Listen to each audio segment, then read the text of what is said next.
Hey, so I made these vegan brownies and they turned out super rich and fudgy with a deep cocoa flavor. I used cocoa nibs, which gave them a bit of a bitter bite, but if you're not into that, you can totally swap them for regular chocolate chips to balance out the sweetness. The texture is soft, dense, and perfect if you're into a more intense cocoa flavor. You can always add a little extra sweetener if you like them to be sweet. Just tweak it to match your vibe. Trust me, these are definitely a treat for chocolate lovers. So before we get started, let's go over the ingredients. First, you're gonna need some bananas, some cocoa powder, baking soda, and some grounded flax seeds, along with cocoa nibs or regular chocolate chips. First thing first, let's make our flaxseed egg. I'm using 2 cups of water and 1 cup of flax seeds. If you want to speed things up, you could heat it in the microwave for about 15 to 20 seconds. And you're set to add it to the brownie batter. While you're wondering why I chose to use grounded flax seeds, it's the key because it absorbs water way better. And the best thing about it is no chickens were harmed.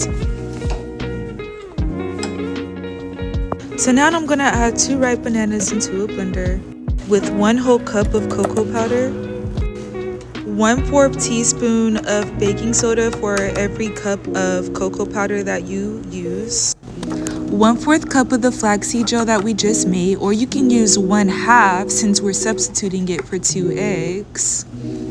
Now we could just pop on the lid and blend it until it's nice, rich, and creamy. So I actually decided to stop the blender and add a little agave. For sweetness, you can do whatever floats your boat, honey, brown sugar. I'm hitting that power button again to let it mix.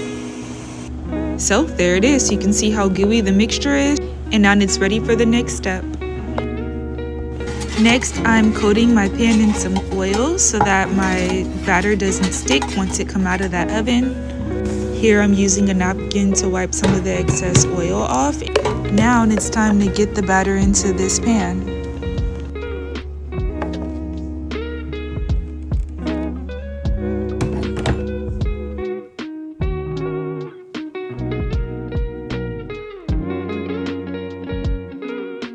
As a little extra touch, I decided to add cocoa nibs to my batter before baking. While they gave a little nice crunch, I noticed they didn't melt the way that I hoped.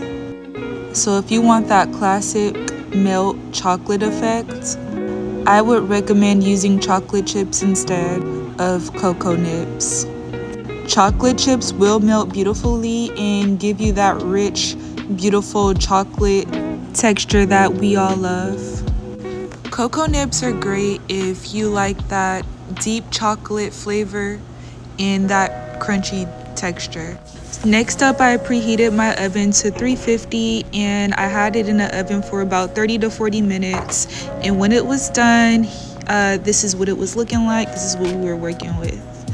So I cut me a couple slices onto a little saucer, and must I tell you, they are very gooey and very rich. It has a deep chocolate flavor.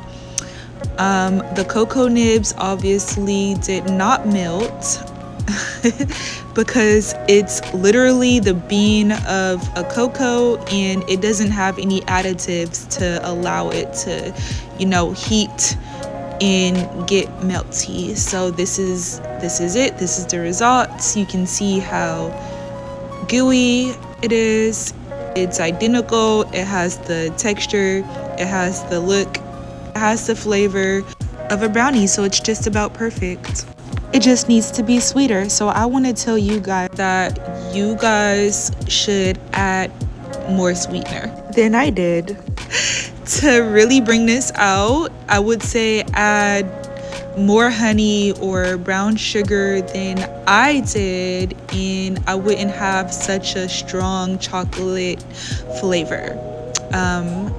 Yes, and to mask that, you need sweetness. But anyways, overall it's pretty good. It's it's really healthy. heavy on the nutritious side, heavy on the healthy, and heavy on the vegan. No animals were harmed, and here we go. This is it. So if you enjoyed this content and this is something that you think you want to make, go ahead and let me know your thoughts down in the comments below. Like and subscribe, and I'll see you in the next one.